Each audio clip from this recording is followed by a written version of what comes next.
Баршаға сәлем, достар, қалдарың қалай? Достар, мен бүгін сіздермен әдемі суптың фрикаделькемен жасалатын өте дәмді, өте оңай, өте сіңімді суптың жасалу жолдарымен бөлісемін. Ауызашарға жасасаңыздар, өте сіңімді, өте жеңіл тамақтың түрі.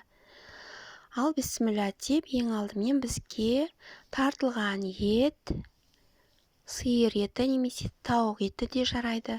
Содан соң майдалап туралған пияз немесе ет тартқыштан өткізсеңіз де болады.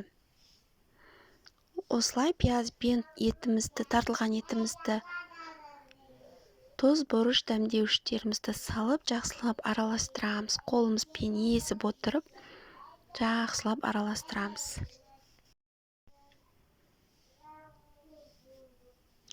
Фаршымызды жақсылап дайындап алуымыз керек. Езілмейтіндей, сорпаға түскенде шашырап кетпейтіндей, осылай жақсылап илейміз. Осылай бір-екі қайтара осылай ұрып, жақсылап араластырсаңыз, фрикаделькеміз өте әдемі бір қалпын сақтап тұрады, ешқандай езіліп кетпейді. Содан соң бір келкі етіп, осындай етіп дөңгелектеп, бір ыдысқа немесе осындай доскаға қойсаңыздар болады. Осылай дайындап аламыз. Содан соң пияз, сәбіз, болгарский перец,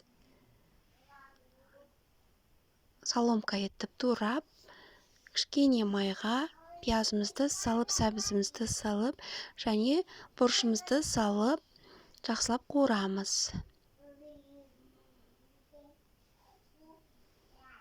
Тұз, бұрышын салып, 2 литрдай су құямыз. Суымыз осылай қайнайды. Содан соң картошкамызды майдалаңқырап, турап саламыз. Картошкамыз 5 минуттай қайнағаннан кейін дайындап қойған фрикаделькемізді саламыз.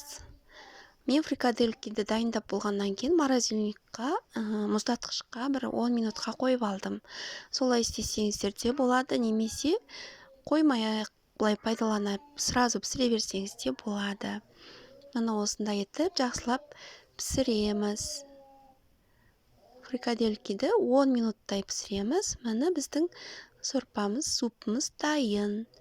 Өте дәмді, өте оңай, өте қарапайым. Достар, видеом ұнаса, лайк басып, комментарий жазып кетейік. Келесі видеоларымды жіберіп алмас үшін менің каналыма тіркеліп қоюды ұмытпаңыздар. Міндетті түрде осы рецепт бойынша ауызашарға жасап көріңіздер. Сіздерге ұнайды деп ойлаймын. Рахмет.